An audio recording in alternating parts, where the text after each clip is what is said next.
So I spent a lot of my life as an entrepreneur. When I graduated from college, I went to work for a tech startup, and very quickly, about a year later, I started as an entrepreneur, which was very young. And I've learned really three things about entrepreneurship that I think are worth remembering. Resilience. Entrepreneurship can be incredibly difficult, and most of the hard problems don't immediately break, right? So if you think about it, you're attacking a problem, you're triangulating the problem, it's not immediately going to break. It doesn't mean you have it wrong. A good example of that is smartphones. People worked on smartphones for about 15 or 20 years before somebody came along with the iPhone. So you can see resilience, being able to stay at a problem for a long time is super, super important. That's number one. Number two, which a lot of people don't think about enough, is business model.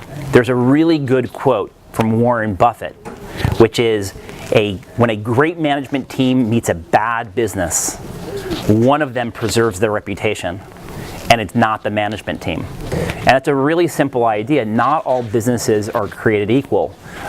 It's just the nature of how the world ends up working out. And so it's much easier to compete and win in a really good business than it is to do so in a really difficult business. Choose that really, really, really carefully. You want to become a student of business models. And the third one, which is really, really important, is to learn to think in time. Most people look at the world and they think about a problem and they say, look, the world is the way it is right now.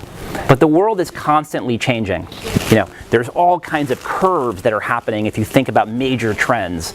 And you want to be able to think not just how the world is right now, but how it's going to be in a year, in 2 years, in 5 years, and where you're going to be along that way. So if you can learn to think in time, that's very, very powerful, and it's very uncommon. So 3 examples, right? Resilience, incredibly important. Business model, the power of business model. And the last one is thinking in time. So hope that helps. Thanks. My pleasure. So